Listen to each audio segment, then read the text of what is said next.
Unfortunately, all too often, we see children handling dogs improperly.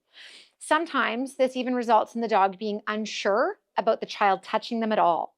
We want the dogs to learn from a very early start that when a child takes control in a very non-confrontational way, that it is a positive thing. So I want to teach my puppies that if my child comes in to take their collar, maybe even just to clip a leash on them, that it is a good thing.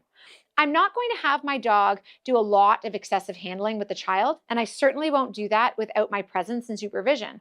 But I do want to teach a puppy from the very beginning that if a child takes your collar, let that happen, because good things happen when children take control. I also want to teach my child from the beginning how to handle a puppy appropriately. It's not okay to grab dogs, pull them towards you, lay on them. Certainly not anything like that. So we want to teach the child this is an acceptable way to take control of a dog and to ask them to do things. So often we start with simply using food to lure them in to take the control using the collar. We want these children to learn that when you use food and gently bring the dog in, the dog is going to be more accepting of this. We want the dog to learn that when the child uses food, to go with it, to not fight back, to not resist them taking control. So a very simple exercise is luring with food, taking the collar, and rewarding over and over and over again. Eventually, this can again result in the child then coming in and putting a leash on the dog. This would allow them to have even more control. All little steps along the way so that the puppy accepts any handling that the child asks of them. Good. Oh, do you have food in that hand too? Ah, good. So keep all the food in one hand. Okay. Perfect. Because it's hard to grab his collar if you have cookies in your hand, right? Mm-hmm. Good. So lure him in close first. Let go of the collar. Lure him in nice and close. Good. Take the collar. Good. Yes. And feed him. And feed him again. Yes.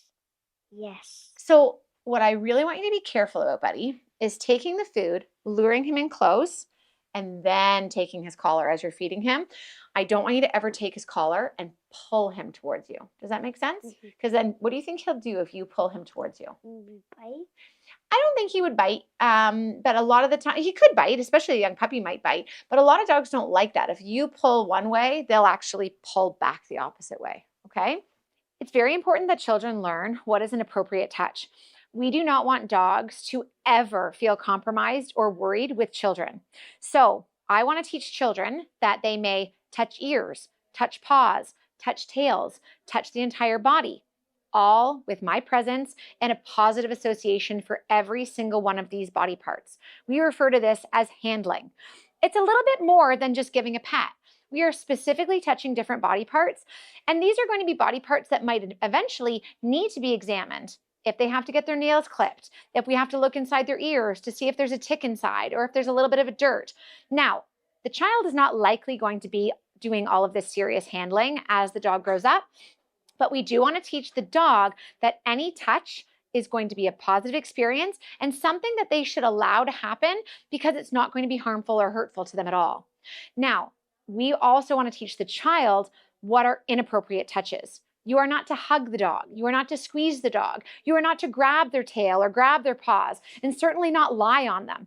These are all lessons that the child needs to be taught by you, because without that information, lots of kids aren't aware of what's inappropriate with a dog. So we want to teach them step by step. Here's how you touch. Here's how you reward. And here's what we expect from the dog. We want calm. We want quiet. We want relaxed.